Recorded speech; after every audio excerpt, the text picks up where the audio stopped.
یا رسول الله بر احوالی خرابی ما ببین،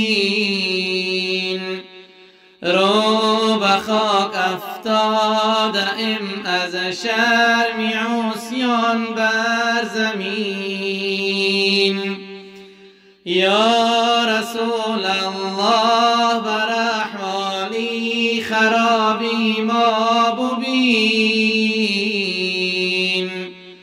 رو به خاک افتاده‌ام از شرم عصیان بر زمین.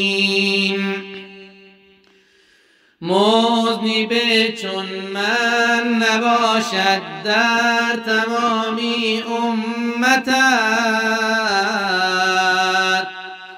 شافعم شو از عنایت یا شفیع المذنبین.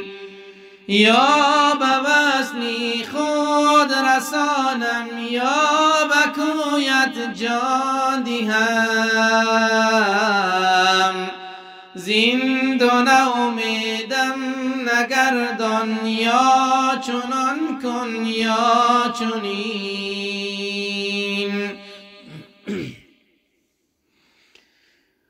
یا به وصلی خود رسانم یا به کویت جان دهم، زین دو امیدم نگردان یا چنان کن یا چنین. دیده جیحون سینه پرخون دیل کباب افتادم، رحم کن بر حال من ای رحمتا للعالمین. گر خدا پرسد چی آوردی به محشر گویمش، سوزی داغی سینه ام از هجر پیغمبر ببین.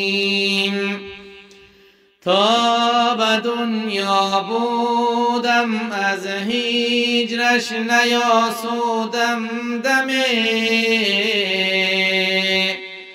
در لحد هم مبتلا باشم میانی موتین.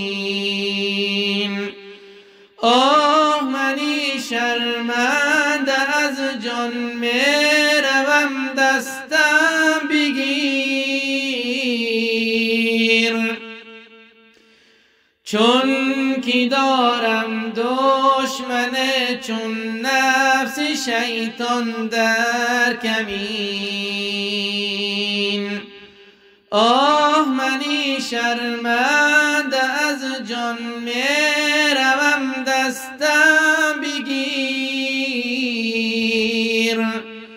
چون کی دارم دشمن چون نفس شیطان در کمین. چون کی دارم دشمن چون نفس شیطان در کمین.